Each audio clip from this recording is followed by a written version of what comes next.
চিলেকোঠার সেপাই আখতারুজ্জামান ইলিয়াসের ছাপা হয়েছিল 1986 সালে। তো তখন এরপরেই জিনিসটা মোটামুটি যারা বাংলাদেশে লেখালেখি করেন, লেখালেখি নিয়ে কথাবার্তা বলেন, সবার কাছে এটা ওয়েল অ্যাকসেপ্টেড একটা বই ছিল আর কি। তো চিলেকোঠার সেপাইয়ের ঘটনাটা হইতেছে যে এটা 69-এর গণ অভ্যুত্থানের সময়টা নিয়ে লেখা আর কি। তো যার ফলে হয়েছে যে এই আমাদের জুলাই আগস্টের মাস মুভমেন্টের পরেই হচ্ছে এইটা পড়তে শুরু করছিলাম সেপ্টেম্বরের দিকে।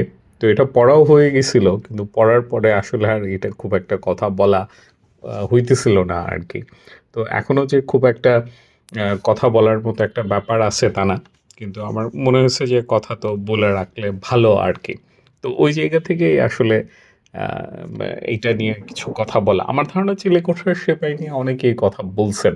আমি যদিও খুব একটা মানে লেখা ওইভাবে তেমন কিছু চোখে পড়ে নাই আর কি। একটা লেখা ছিল যে খিজিরকে খুব হাইলাইটেড করা হচ্ছিল, এরকম কিছু ব্যাপার আছে আর কি। বা অনেকেই তো আসলে এটাকে ভালো উপন্যাস বলে বলছেন। মানে কাউকে যদি বলতে বলি যে বাংলাদেশের দু একটা ভালো উপন্যাসের নাম বলেন, তখন আসলে তো চিলেকোঠার সেপাইয়ের নামটা আসে।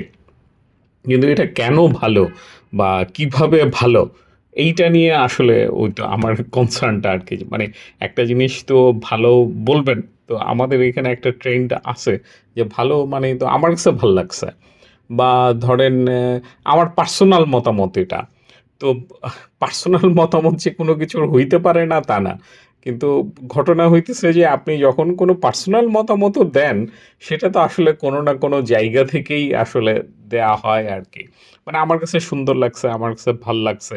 এই জিনিসটার এক্সপ্লেনেশন দেয়াটা আমাদের এখানে মোটামুটি লিটারেলি একটা পাপ মনে করা হয় আর কি। তো এইটা আমার ধারণা হইতেছে যে ওই জায়গাগুলিকে বরং আনকোয়েশ্চেন রাখার জন্য এটা ঘটে আর কি।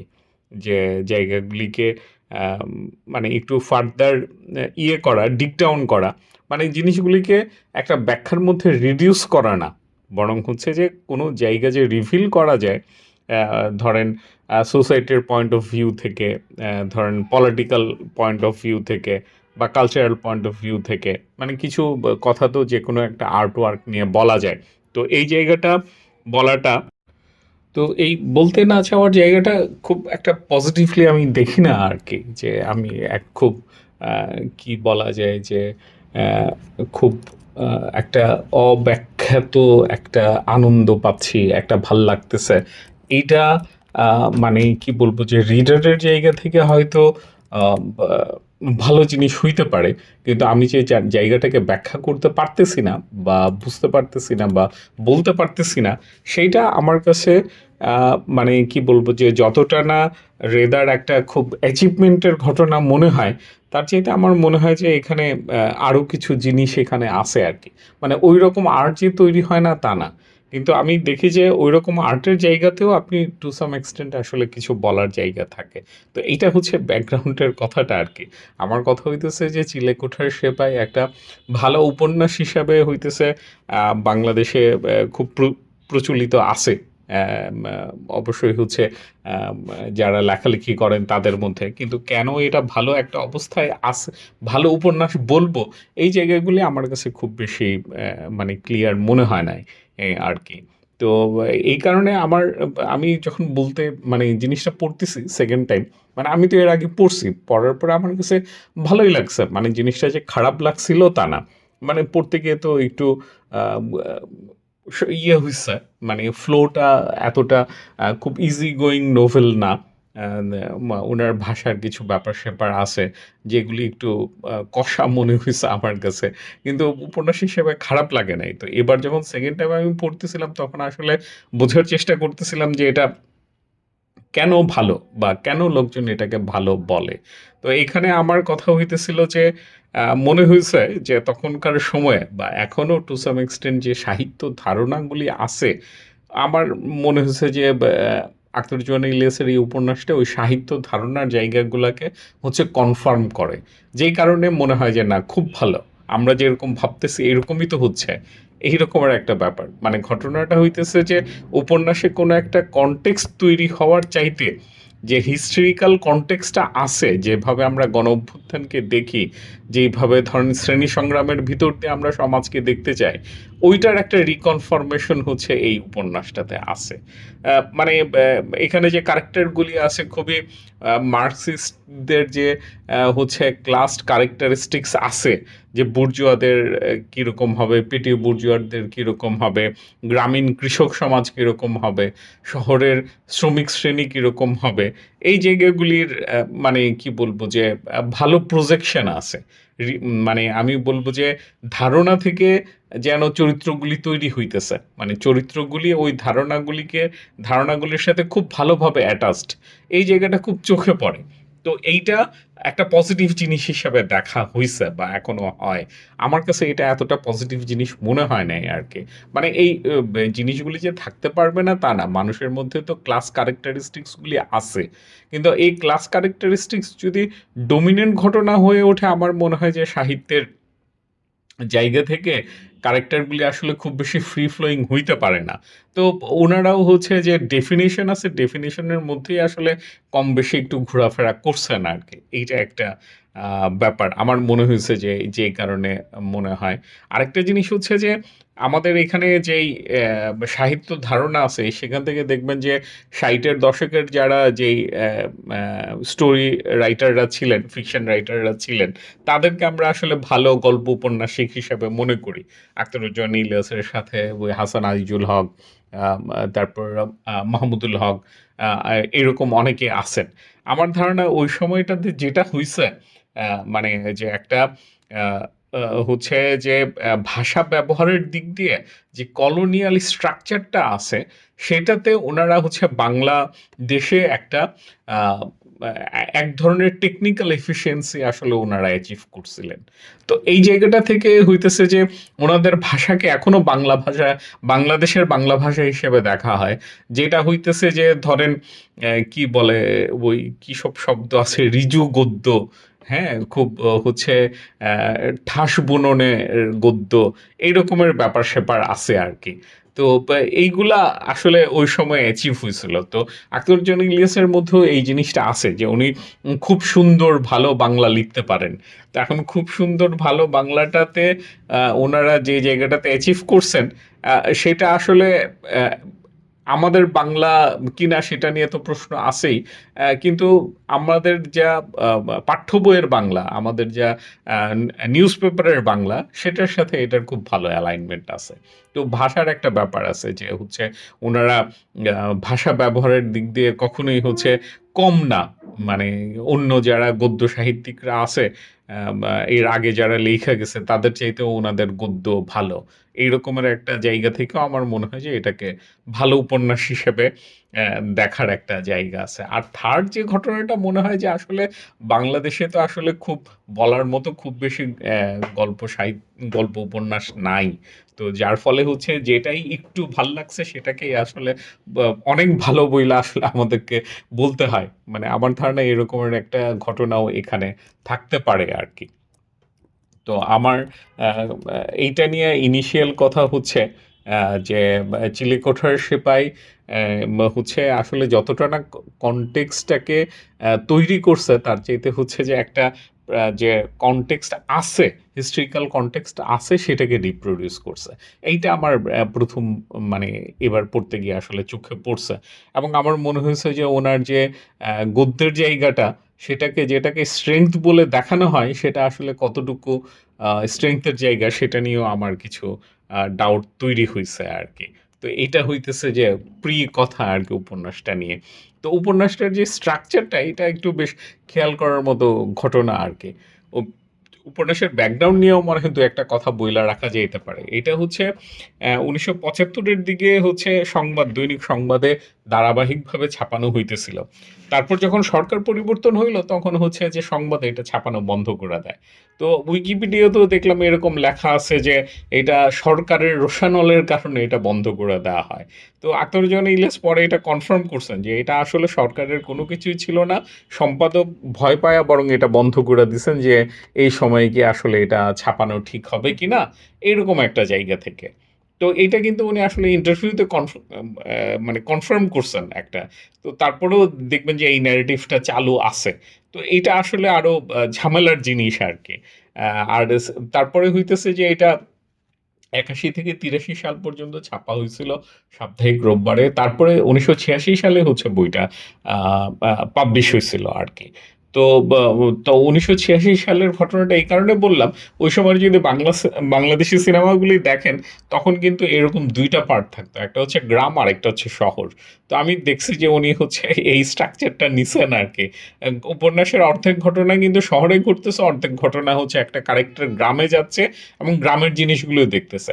বাংলাদেশি সিনেমাগুলিতে ঘটনা মোটামুটি উল্টা ঘটে আরকি। গ্রাম থেকে লোকজন শিফট হয়ে শহরে আসে। ওই সময় ট্রেন্ড মানে 70s 80s এ দেখবেন বা 60s এও এই রকমের ট্রেন্ডের ভিতর দিয়ে এটা চলছে। তো এখানে এই যে একটা ঘটনা যে শহর এবং গ্রাম ২ টাকে দিয়ে উনি হচ্ছে বাংলাদেশকে বুঝাইতে চাইছেন। এই জায়গা থেকে আরকি। তো এইটার একটা জিনিস খুব চোখে পড়ছে যে এই যে গ্রামের ধারণা এইটা কিন্তু হইতেছে আবার একটু মুশকিলেরও। মানে যে জায়গা থেকে আমার ধারণা ইয়েটা তৈরি হইছে যে মেইন যে ক্যারেক্টার ওসমানের একটা ঝামেলা। ওসমান কিন্তু হচ্ছে মানে তার অরিজিন কিন্তু হচ্ছে ইয়েতে ইন্ডিয়াতে। তার বাপ-মা থাকে ইন্ডিয়ায়। তারা হচ্ছে পাকিস্তান যখন হইছিল তখন মাইগ্রেট করে হচ্ছে ঢাকায় আসছিল। এরকম আরো অনেকেই আসছেন। এখানে যে ক্যারেক্টার আছে আরেকটা আনোয়ার যে সেও হচ্ছে তার বাবাও হচ্ছে কলকাতায় চাকরি করত। তখন তারা হচ্ছে শিফট করে ঢাকায় আসেন আরকি। তারপরে হইতেছে ওসমানের বাবা আবার চলে যায় ইন্ডিয়াতে। তো সুতরাং তার যে গ্রাম ধারণাটা আছে সেটা কিন্তু আসলে পশ্চিম বাংলার গ্রামগুলা আরকি। তো এখানে আবার আনোয়ারের যে গ্রাম আছে সে কিন্তু বগুড়ার দিকে যায় আরকি তার বাপের আ আ জায়গাতে। তো এইটা হইতেছে কি হিস্ট্রিক্যালি বেশ আ মানে কি বলবো যে এই মিলগুলি এস্টাবলিশ করাটা খুব কঠিন।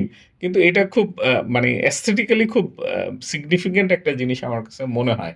যে মেইন যে ক্যারেক্টার সে হইতেছে আসলে ইন্ডিয়া থেকে পাকিস্তানে আসা এবং পাকিস্তানে আইসা হচ্ছে সে দেখে যে তার আ বাবা-মা হচ্ছে ওই তার যে বেনিফিট সে বেনিফিট গুলি উনারা এখানে পায় না এবং হচ্ছে উনারা কিন্তু মুসলমান। কিন্তু আবার হচ্ছে কলকাতায় ফিরে যাচ্ছে। এরকম ক্যারেক্টার হিসেবে এই জায়গাটা কিন্তু কখনোই কোনো আলাপে হাইলাইটেড হয় নাই আরকি। এইটা আমার কাছে মনে হইছে যে উনি এই জায়গাটাকে কিন্তু রাখছেন এখানে এবং এই রাখাটা ভালো বা খারাপ সেটা নিয়ে তো আলাপ হইতে পারে। মানে এটা একটা উনার যে ক্যারেক্টার গুলি, এই ক্যারেক্টার গুলির অরিজিন এর জায়গাগুলি নিয়ে কিন্তু খুব আমার ধারণা ভালো একটা আলাপ হইতে পারে। আরেকটা জায়গাতে আমি বেশ কয়েকবারই বলছি যে ধরেন বাংলাদেশে যারা কমিউনিস্ট এরা হচ্ছে যে এক ধরনের যেন এরা হচ্ছে জমিদারের পোলা aesthetically ওই জায়গা থেকে অপারেট করে। তো এইখানে যে আনোয়ারের যে ক্যারেক্টারটা সে কিন্তু লিটারেলি হচ্ছে ধরেন জমিদার না হলে জোতদারের ছেলে আরকি। তার বাপের অনেক জমি জমা ছিল। তো এরকম হচ্ছে একটা সলভেন্ট ফ্যামিলির ছেলে আপনি। সেটা প্রুফ করা কিন্তু হচ্ছে একটা ঘটনা আরকি। এবং ওইটারও এখানে আসলে রিপ্রেজেন্টেশনটা আছে আরকি। এটা হচ্ছে গ্রামের ঘটনাটা, ক্যারেক্টার গুলা। আর হইতেছে যে ঢাকার বর্ণনাটাও যদি দেখেন, ঢাকা কিন্তু হচ্ছে পুরান ঢাকা থেকে স্টেডিয়াম পর্যন্ত। বা হচ্ছে বড়জোর এটা ওই নীলক্ষেত পর্যন্ত যাইতেছে। নিউ মার্কেটের সীমানা ক্রস করে কিন্তু এটা আর আম ধানমন্ডির পর্যন্ত যাইতেছেই না। কিন্তু আমার ধারণা তখনও তো মানে ধরেন 60s এ 70s এ ধানমন্ডি তো নতুন ঢাকা হিসাবে তৈরি হইতেছে। ওই জায়গাটা কিন্তু এখানে আসে নাই। উনার ঢাকা মানে হইতেছে কিন্তু ওই যে পুরান ঢাকাটাই। তো এটাতে কোনো সমস্যা নাই। আমি জাস্ট জায়গাটাকে মার্ক করে রাখতেছি আরকি যে কোন জায়গাটাকে উনি ঢাকা হিসাবে দেখাইতেছে। আমি একটা সিনেমার আলাপে গিয়েও বলছিলাম যে আসলে কোন মানে কে কোন জায়গাটাকে ঢাকা দেখাইতেছে। যেমন ধরেন ফারুকের এখানে ঢাকা কিন্তু গুলশান বর্ণিতে চলে আসছে উনার ডুবসাঁতের আরো অন্য সিনেমাগুলিতে। আবার ওই যে সাদের সিনেমাতে হচ্ছে দেখা যাচ্ছে যে আসলে তেজগাঁ, মহাখালী এগুলি হইতেছে ঢাকা। তো এই ঢাকা বা আরবাননেস এর জায়গাটা কোনটাকে দেখাইতেছে এটা কিন্তু একটু ইন্টারেস্টিং আরকি। তো ওই যেমন ক্যারেক্টার গুলির ব্যাপারে আমার একটা জিনিস চোখে পড়লো। তো চিলেকোঠার সেপাইতে আরেকটা জিনিস চোখে পড়লো সেটা হচ্ছে ওনার ধর্ম নিয়ে টিটকারির জায়গাগুলা। এটা কিন্তু ওনার লেখাতে আছে আরকি। মানে আমি এটা ওই ফরহাদ মজহের বই নিয়েও বলতেছিলাম, মোকাবেলার জায়গা বইটা নিয়ে, যে বাংলাদেশে যে ধরেন কমিউনিস্টরা এক ধরনের নাস্তিকতা প্রমাণ করতে হয়, এইটা কিন্তু ওনাদের কথাবার্তার মধ্যে এটা রাখতে হয়, তা নাইলে কিন্তু এটা মুশকিল হয়। হ্যাঁ, তো এই প্রমাণ কিন্তু ওই আখতারুজ্জামান ইলিয়াসের এই গল্পেও আছে, আমি 2-3টা জায়গায় মার্ক করে রাখছি। তো সেটা একটু পড়লে হয়তো জায়গাটা বোঝা যাবে। হ্যাঁ, যেমন 2 নম্বর চ্যাপ্টারে এই কথাটা আছে। হ্যাঁ, একটা জায়গায় হচ্ছে বলতেছেন, জায়গাটা আমি কোটেশনটা বলি, রিয়াজউদ্দিন হঠাৎ খসখসে গলায় ডাকে, আল্লাহ, আল্লাহ গুনি। তার ডাকার ভঙ্গি দেখে মনে হয় সম্মতি তো আল্লাহ বোধ হয় বারান্দা কি পাশের কামরায় তার হুকুমের জন্য প্রতীক্ষা করছে। আরেকবার হাঁক দিলে মুখের বিড়িটা কানে গুজে এই ঘরে ছুটে আসবে। মানে আহ, মানে উনি ইয়েই করতেছেন, মকারিই করতেছেন, কিন্তু মকারিটা ধরেন যেভাবে করতেছেন, এটা কিন্তু মানে আমাদের এখানে মোটামুটি অ্যাস্টাবলিশড একটা ব্যাপার আর কি। হ্যাঁ, আবার হচ্ছে ওই যে রোজার জন্য যে হচ্ছে বেড়া দিয়ে বন্ধ করে রাখে, সেটা দিয়ে হচ্ছে যে মেন যে কারেক্টার সেইটা বলতেছে যে এইটা তো আরেকটা ঝামেলা, এটা করার কি দরকার আর কি। হ্যাঁ, আরেকটা জায়গায় হইতেছে যে এটা খুব ক্রুশিয়াল, সে তার ওই ওসমান তার ছোটবেলার কথা মনে করতেছে। তো কিন্তু তার বন্ধুর এক বড় বোন আছে, তাকে মেজদি বলে ডাকতে ইচ্ছে করে শরৎচন্দ্রের মতো। এবং হইতেছে যে সে মেজদিকে, তার ডাকনাম হচ্ছে রঞ্জু, সে ওইটা রঞ্জু থাকতে চায় আর কি, সে ওসমান বলতে চায় না। কারণ ওসমান মানে কেন বলতে চায় না এটার আর কোনো এক্সপ্লেনেশন নাই, কিন্তু রঞ্জু বললে তার কাছে ভাল লাগবে। কিন্তু ওসমান তো এটা, ওসমান যদি হয় তাহলে তো বুঝে ফেলবে সে যে মুসলমান। তো এই যে একটা ঘাপলা তার মনের মধ্যে আসে, এইটা মানে উনি জায়গাটাকে লুকান নাই আর কি। এবং মানে এই জায়গাগুলি উনি ক্যারেক্টারগুলোর মধ্যে এই জায়গাগুলা খুব আছে। যেমন লাস্টলি তো আছে হচ্ছে ওই যে খয়বার গাজী যখন পালায় যায় আর কি, গ্রামে ইয়ে করে, মানে তাকে নিয়ে এইটাও খুব একটা ইম্পর্টেন্ট ঘটনা আর কি, যে গণ আদালত নামে একটা টার্ম ১৯০০, এই যে উনি হচ্ছে আহ, এই চিলেকোঠার সেপাই হচ্ছে কিন্তু ফার্স্ট কয়েন করছিলেন। এখন গণ আদালত কি ওনার কাছ থেকে নিছে নাকি উনি, মোস্ট প্রবাবলি আমার ধারণা উপন্যাস থেকেই গণ আদালতে যাওয়া হইতে পারে আর কি। এই গণ আদালতের ঘটনাটা পূর্ব বাংলা কমিউনিস্ট পার্টির মতো থাকতে পারে, যে ওনারা একটা বিচার করতেছেন, বিচার করে শাস্তি দিচ্ছেন। তো খয়বার গাজীকে যখন বিচারের জন্য বলে, সে বলে যে আমি জুম্মার নামাজ পড়ে মরতে চাই।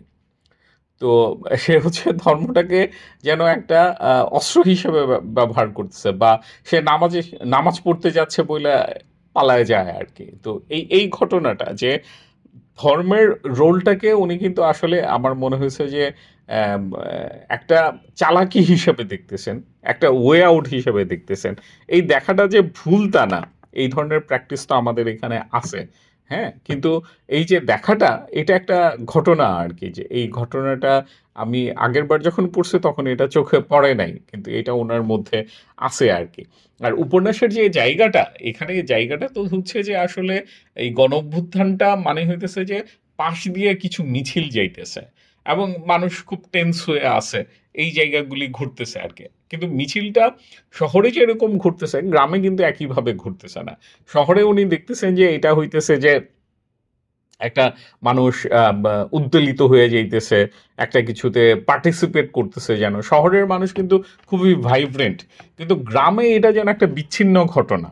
হ্যাঁ, বিচ্ছিন্নভাবে হইতেছে, কিছু লোক কলেজের ছাত্ররা আইসা হচ্ছে ইয়ে করতেছে, মিছিল টিছিল করতেছে, এবং এই মিছিল করার মধ্যে দিয়ে ওরা আসলে এই গণ আদালতকে আসলে ইয়ে করতেছে, ডিস্টার্ব করতেছে। হ্যাঁ, ওখানে যে একটা বিপ্লবের সম্ভাবনা দেখা যাচ্ছিল, এই জাতীয়তাবাদী আন্দোলন যেন ওই বিপ্লবটাকে নস্যাৎ করে দিতেছে আর কি। এই ধরনের ঘটনা আছে। হ্যাঁ, তো এই যে মিছিলের জায়গাটা, এটাও আসলে আমার মনে হচ্ছে যে খুব একটা মূল সুর হয়ে উঠতে পারে নাই আর কি।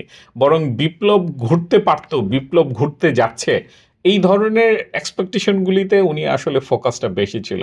বরং ওইখানে মিছিলের জায়গাটা, ঢাকা শহরে কিছু মিছিল হইতেছে পল্টনে, স্টেডিয়ামে, ওইটুকুর মধ্যেই আসলে ঘটনাটা ঘটতেছে আর কি। গণ অভ্যুত্থানের যদি কিছু থাকে আসলে ওই জায়গাটা আর কি। তো এখানে তো আরো কিছু ব্যাপার আছে, যে জায়গাগুলি হাইলাইট করা যায় আর কি। যেমন একটা ঘটনা আছে যে ওই আখতারুজ্জামান ইলিয়াসের এই ঘটনাটা নিয়ে খুব বলা হয়, সেটা হচ্ছে ওনার মাস্টারবেশনের জায়গাটা। তো এইটা আমার কাছে তো পজিটিভ জিনিসই মনে হয়েছে, উনি যে এই জায়গাটাকে হচ্ছে নিয়ে আসছেন আর কি, বা এই জায়গাগুলি নিয়ে কথা বলছেন। একটা লোনলি ব্যাচেলার যুবক থাকতেছে, সে মাস্টারবেট করতেছে, ইটস কোয়াইট নর্মাল আর কি। এটা নিয়ে তো মানে কি বলবো, উচ্ছ্বসিত হওয়ারও কিছু নাই, বা হইতেছে যে গ্লোরিফাই করার কিছু নাই, বা এইটা যে নর্মাল ঘটনা হিসাবে আছে, সেটা ভালো ভালো জিনিসই আমার কাছে মনে হয়েছে। আরেকটা জিনিস আছে হচ্ছে ওই যে খিজিরকে নিয়ে, যে খিজির খুব ভার্সাটাইল টাইপের ক্যারেক্টার। খিজির আমার যেটা মনে হয়েছে, যেটা কিছুদিন আগেও আলাপ হইতে দু একটা আলাপে উঠছিল, যে খিজির হইতেছে যে আসলে একটা আরবান ক্যারেক্টার। মানে সে যদি দেখেন, সে হইতেছে যে একটা জারজ পোলা, কিন্তু তার জন্ম কিন্তু হচ্ছে ঢাকা শহরে। হ্যাঁ, যেই কারণে সে হচ্ছে খুবই ভাইব্রেন্ট, সে হচ্ছে ঢাকা শহরটাকে ওন করে। হ্যাঁ, সে গ্রাম থেকে ড্রাইভার আসতেছে, গ্রাম্যদেরকে সে হচ্ছে রিক্সা চালানো শিখাইতেছে, বস্তির দায়িত্ব নিয়ে নিতেছে, কারণ সে তো বস্তির মধ্যেই জন্মাইছে। মানে সে হইতেছে যে আসলে কি বলা যায়, সে হইতেছে যে একদম ফার্স্ট আরবান পিপল আর কি। ধরেন ওসমানও গ্রাম থেকে আসছে, অন্য যারাও হইতেছে যে অন্য জায়গা থেকে আসছে, কিন্তু সে হইতেছে ঢাকার পোলা আর কি, খিজির। তো যার ফলে খিজির আমার মনে হয়েছে যে আখতারুজ্জামান ইলিয়াস আসলে ঢাকার পেরিফেরিটাতে এবং হচ্ছে ঢাকার অ্যাটমসফিয়ারটাতে উনি অনেক বেশি আসলে হাত খুলতে পারছেন। তো যার ফলে এটা আসলে ওনার এই জায়গাটা আসলে আমার ধারণা, ওনার যে প্রেসক্রাইবড ন্যারেটিভ, সেটার বাইরে কিছু দূর পর্যন্ত উনি যাইতে পারছেন আর কি। এইটা একটা ঘটনা। আর গণ আদালতের ব্যাপারটা তো বললামই। এখানে একটা ওনার আমার মনে হচ্ছে যে পলিটিক্যাল যে জায়গাগুলা, ওইগুলির যে কারেক্টনেস, হ্যাঁ, উনি আসলে তো পলিটিক্যালি খুব ভুলভাবে আসলে তেমন কিছু বলেন নাই। উনি অনেক কিছুই আসলে খুব পলিটিক্যাল জায়গাগুলি থেকে এখনো সাবস্ক্রাইব করা যাবে, এখনো সত্যি কথা মনে হবে, ওই জায়গাগুলিতে কিন্তু উনি খুব হাইলাইট করছেন আর কি। তো এই জিনিসটা আমার মনে হচ্ছে যে উপন্যাসের জায়গাতে যতটা না পজিটিভ হয়েছে, তার চাইতে একটু ঝামেলার জিনিসই হয়েছে আর কি। হ্যাঁ, যে আসলে মানে একটা সত্য জায়গা, একটা কারেক্ট জায়গা তুইলা নিয়ে আসাটা তো আসলে উপন্যাসের মানে কি বলবো, যে হইলে তো ভালো, কিন্তু এটা মূল স্ট্রেংথের জায়গা হইতে পারে না আর কি।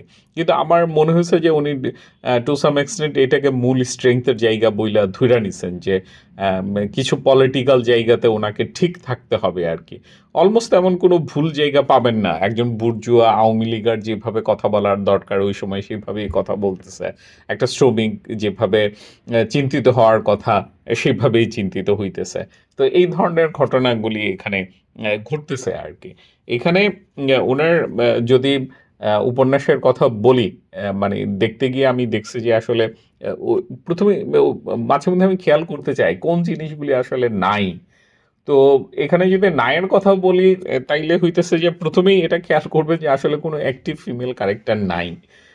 এইটা মোটামুটি বাংলা সাহিত্যের আমি দেখি যে আসলে সব মানে ওই সময়ের এবং বেশিরভাগেরই আসলে এটা একটা জায়গা। কারণ পাবলিক রোলে তো আসলে কোনো অ্যাক্টিভ উইমেন ওইভাবে ছিল না।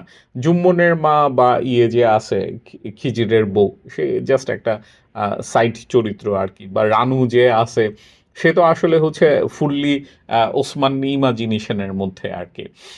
গ্রামে তো ওইভাবে পাবেনই না আর কি, যে ওরকম ক্যারেক্টারই নাই আর কি। তো এই না থাকাটা মানে ওনাদেরকে নন এক্সিস্টেন্স অ্যান্ড কইরা তোলাটা পজিটিভ জিনিস মনে হয় না আর কি আমার কাছে। কিন্তু ওই সময়ের সাহিত্যে আমি দেখছি যে এটা আসলে গ্রসলি মিসিং একটা ব্যাপার, এবং আমাদের সময়েও মনে হয় মানে এটা তো আসলে আছেই আর কি। এটাকে মাইনা নিতে হবে যে এটা নাই, মানে এটাকে কিন্তু এই না থাকাটাকে আমি আসলে নর্মালাইজও করতে চাইতেছি না বইলা আসলে মেনশন করে রাখা আর কি। আরেকটা সেকেন্ড জিনিস আমার কাছে মনে হয়েছে যে এখানে যে জিনিসটা থাকতে পারতো, এখানে কিন্তু কোনো হিস্ট্রিক্যাল ক্যারেক্টার নাই। কিন্তু ওই হিস্ট্রিক্যাল ক্যারেক্টারগুলি যেন যে কোনো সময় চাইলেই আসলে পাশ দিয়ে চলে আসতে পারতো আর কি। হ্যাঁ, যেমন আখতারুজ্জামান ইলিয়াস কিন্তু ওই শেখ মুজিবুর রহমানকে বা হইতেছে যে কাকে যেন বা শেখ মুজিবুর রহমান বা হইতেছে যে এরপরে যিনি খন্দকার মোশতাক বা কেউ একজনকে উনি একটা ইন্টারভিউতে বলতেছিলেন যে আমি যাইতেছিলাম যাইতে যাইতে একদম হচ্ছে ভিড়ের মধ্যে ওনার একদম সম্ভবত শেখ মুজিবেরই ও একদম গাড়ির কাছে চলে আসছেন আর কি ভিড়ের মধ্যে। তো উনি দেখতেছিলেন তার চোখের দিকে যে চোখে মুখে পুরা ভয়, যা হইতেছে এই ক্রাউডে তো আমি সামলাইতে পারবো না, এই রকমের একটা জায়গা। তো হিস্ট্রিক্যাল ক্যারেক্টারগুলি আনলে জিনিসটা আমার ধারণা উনি হয়তো মানে কি বলতো অন্য একটা ডাইমেনশনে যাইতে পারতো। এইটা একটা এটা তো ওনার আসলে চয়েস, মানে এটা থাকতেই হবে এটা তো জরুরি না, কিন্তু এটা আমার কাছে মনে হয়েছে যে এইটা একটা স্ট্রং পয়েন্ট হয়ে উঠতে পারতো আর কি এখানে। এটা একটা ব্যাপার। আরেকটা জায়গা মাইনর একটা জায়গা, সেটা হইতেছে যে ওনার যে ওই যে শহর এবং গ্রামের জায়গাটা, এটার মধ্যে কিন্তু আসলে কানেকশনের জায়গাটা নাই। মানে ধরেন গ্রাম থেকে যে শহরে আসতেছে বা শহরের লোকজন যে গ্রামে যাইতেছে, সেই একটা ইন্টার কানেকশনের জায়গাটা এখানে মনে হতেছে মোস্টলি মিসিং। এটা আমাদের সাহিত্যের মধ্যেও আমার কাছে মনে হয়েছে যে ধরেন গ্রামের গল্প থাকে না হলে শহরের গল্প থাকে, কিন্তু আমাদের এখানে যদি দেখেন মানুষ কিন্তু এরকম না। আপনি কিন্তু সবসময় হইতেছে যে গ্রাম এবং শহরের মধ্যে কিন্তু যাওয়া আসার জায়গাটা আছে, কিন্তু এই যাওয়া আসার জায়গাটাকে হইতেছে আমাদের এখানে একভাবে বাদ করে রাখা হয়েছে আর কি, বিচ্ছিন্ন করে রাখা হয়েছে। এইটা আমার কাছে একটু প্রবলেমেটিক মনে হয় আর কি। তো এখন আসলে বলতে গেলে যদি এই উপন্যাসের মধ্যে মানে চোখে পড়ে যে আসলে ভালো কি জিনিস, মানে ওইভাবে তো আসলে ভালো বলা যায় না। একটা জিনিস আমার কাছে মনে হয়েছে যে উনার হইতেছে মাঝে মধ্যে কিছু উপমা চলে আসছে যেগুলি খুব সুন্দর, এবং হচ্ছে ওনার ডায়ালগ গুলা, মানে উনি যে ডায়লগ গুলি দিচ্ছেন বগুড়ার জিনিসগুলি আমার কাছে এত বেশি ইন্টারেস্টিং মনে হয় নাই, কিন্তু ঢাকার যে জায়গাগুলিতে কথা বলতেছে, আপনি একটা জিনিস আমি বেশ কয়েকবার খেয়াল করছি যে ওনার যে আরবান যে ক্যারেক্টারগুলা এরা কিন্তু প্রচুর ইংলিশ বলতেছে। হ্যাঁ, মানে ভয়াবহ রকমের, মানে এইটা এখনকার নোভেলে এটা পাওয়া যায় না। হ্যাঁ, আমি দু একটা উদাহরণের কথা বলি। যেমন একটা জায়গায় আছে এরকম ২ নম্বর চ্যাপ্টারে মনে হয় যে একজন বলতেছে যে আপনারা এডুকেটেড লোক, হাইয়েস্ট এডুকেশনাল ইনস্টিটিউশনের ছাত্র, জানেন না মুর্দাকে ইজ্জত করতে হয়? আহ, মানে একদম এডুকেটেড লোক, হাইয়েস্ট এডুকেশন, এইরকম আর কি। তারপরে আহ, আরেকটা জায়গায় মানে এরকম প্রচুর ফ্লুয়েন্ট আছে যেগুলি আসলে আমরাও এখন যেমন একটা হচ্ছে যে আনোয়ার একটু জোরে বলে, কিন্তু পিপলের স্পন্টিনিউয়াস আপসার্চকে ভদ্রলোকের শখ মেটাবার জন্য ইউজ করার রাইট তোমাদের কে দিল? মানে পুরা বাক্যটাই কিন্তু খুব ইন্টারেস্টিং আর কি। যে প্রচুর ইংরেজি ওয়ার্ড ইউজ করা হইতেছে এবং এই ইংরেজি ওয়ার্ড ইউজ করাটাকেই কিন্তু ওনারা আসলে ভদ্রলোকী অবস্থা বইলা ধইরা নিচ্ছেন। এর বাইরেও কিছু ব্যাপার আছে। যেমন এক জায়গায় ওসমান বলতেছিল যে তার অফিসে উর্দুভাষী ইফতিকারের যেকোনো কথার জবাব দেওয়ার সময় আলতাফ একটু কঠিন বাংলা ব্যবহার করে। গত কয়েক মাস থেকে এই প্রবণতা প্রকট হয়ে উঠেছে। মানে হচ্ছে তখনও পর্যন্ত কিন্তু উর্দু যারা স্পিকিং ছিল ঢাকা শহরে তাদের কিন্তু একটা কালচারাল আপার হ্যান্ড ছিল, যে ওরা পশ্চিম পাকিস্তানের সাথে কমিউনিকেট করতে পারে, উর্দুতে কথা বলতে পারে। কিন্তু দেখা গেছে এই আপার হ্যান্ড কিন্তু ওই থাকে নাই। যখন এখন বাংলায় যেটা হয়েছে, বাংলায় আপার হ্যান্ড আসে নাই, বাংলায় আপার হ্যান্ড না এসে আসতে হইতেছে যে আপনি কতটা ইংলিশ বলতে পারেন সেই জায়গাটাতে। হ্যাঁ, তো কিন্তু আবার কঠিন বাংলাও বলতে পারতে হবে, যে ইংলিশ না পারলে অন্তত কঠিন বাংলা বলবেন আর কি।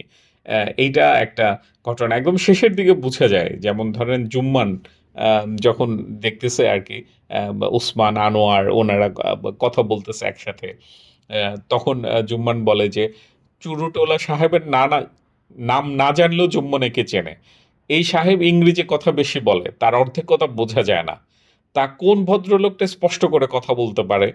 মানে উনি জুম্মানের সেন্স থেকে স্পষ্ট করে কথা বলাটা, এটাকে যদিও উনি হচ্ছে ইংরেজি বলার উপর দোষটা দিচ্ছেন, কিন্তু এখানে ওই যে কঠিন কঠিন শব্দ দিয়ে বলা, সেটারও একটা জায়গা আছে। তো আমার কথা হইতেছিল যে এই ডায়লগের জায়গাগুলি আর উপমা তো খুব সুন্দর সুন্দর মাঝে মধ্যে ওনার কিছু উপমা আছে। যেমন একটা উপমা তো আমি ওই যে অনেক আগে পড়লেও মনে আছে যে রানুর ঠোঁটের বর্ণনা হচ্ছে সেকেন্ড ব্র্যাকেটের মতো ঠোঁট, হ্যাঁ?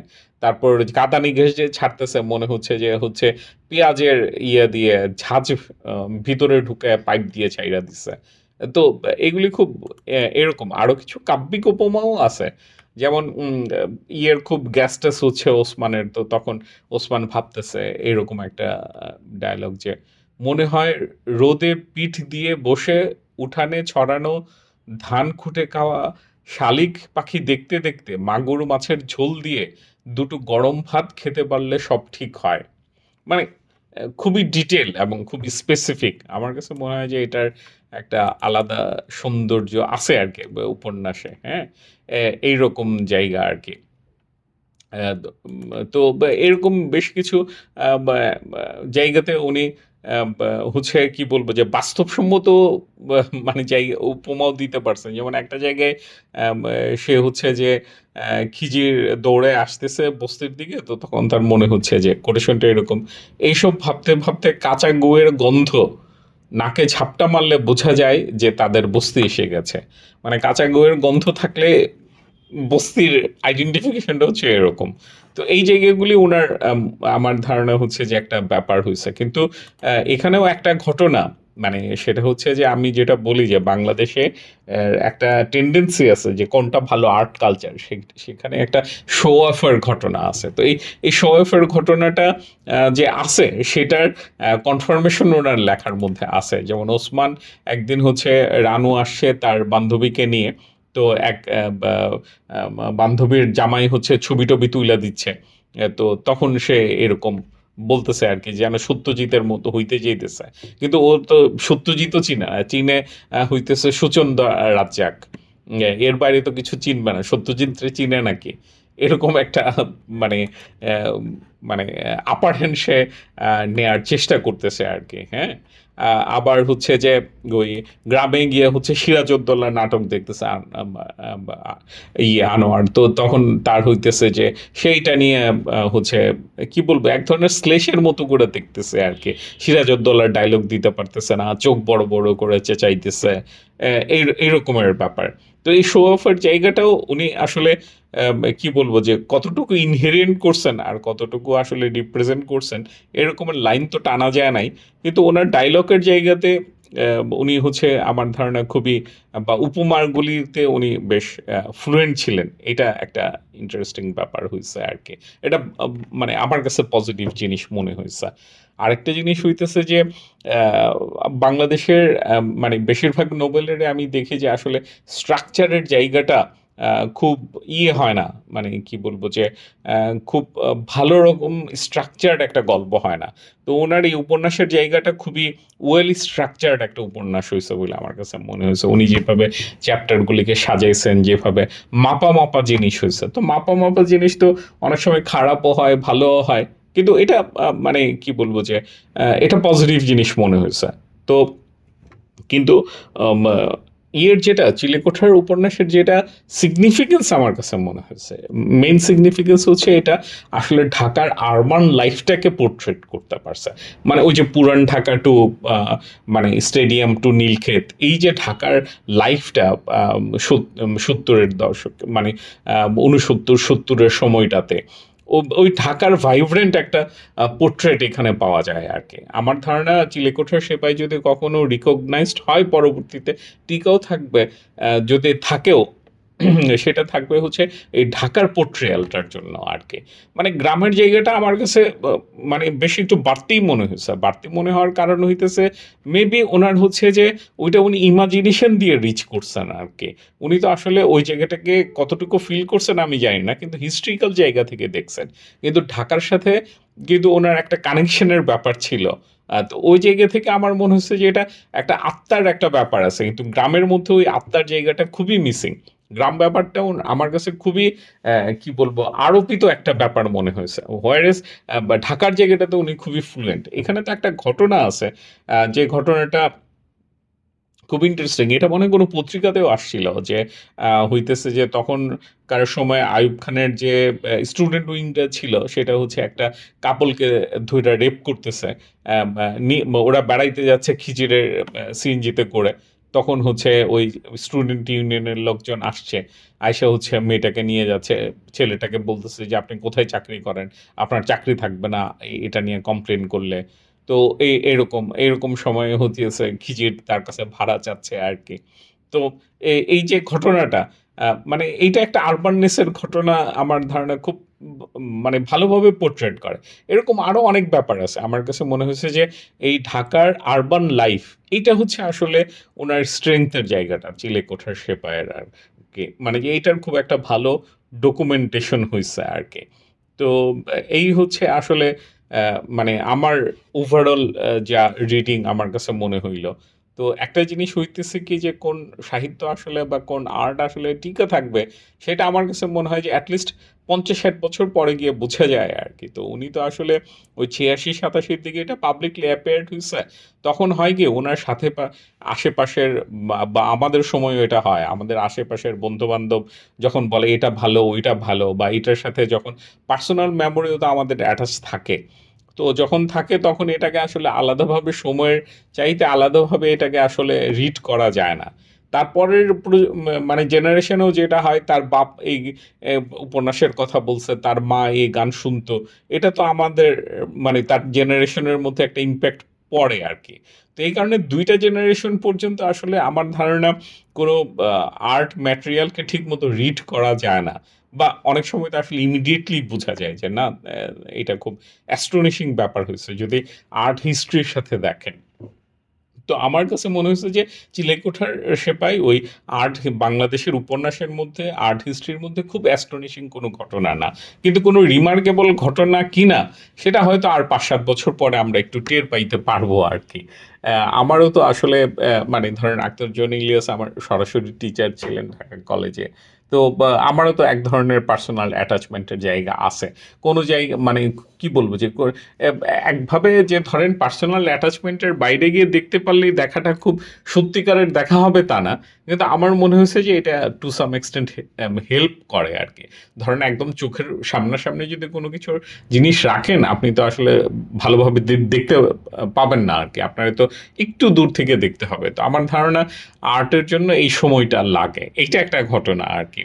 আর ওই যেটা বলতেছিলাম যে আসলে আমার কাছে মনে হয়েছে চিলেকোঠার সেপাই একটা রিমার্কেবল উপন্যাস হবে হিসেবে টিকে থাকতে পারে হচ্ছে তার ওই ঢাকার ওই ৬৯-৭০ এর সময়ের একটা আরবান লাইফের একটা পোর্ট্রেট হিসাবে আরকি। এইটা আমার ধারণা খুব ভালো জিনিস হইছে আরকি। আর আমার এইটার ব্যাপারে কমপ্লেইনের জায়গাটা হইতেছে যে এটা ক্লাস ওরিয়েন্টেশন এর যে জায়গাটা আছে যে কোন ক্লাসের ক্যারেক্টার কিরকম হবে সেই জায়গাটা থেকে আসলে এটা খুব বেশি ফ্লেক্সিবল হইতে পারে নাই আরকি। তো এই না পারাটা আসলে কতটা বড় হয়ে উঠবে সেটা আমি বলতে পারতেছি না। কিন্তু এটা অলরেডি যে কেউ চোখে পড়লে মানে কেউ পড়তে গেলে আমার ধারণা এই জায়গাগুলি চোখে পড়বে যে ক্যারেক্টারগুলো একটা বাউন্ডারির মধ্যে দিয়ে অপারেট করতেছে আরকি। আ তো এই হচ্ছে আরকি কথা। তো আমার ধারণা এটা নিয়ে তো আসলে আরো অনেক কথা বলা যেত। আমি আসলে খুচরা-খাচরা কিছু জায়গা আইডেন্টিফাই করার চেষ্টা করলাম আরকি। That's all.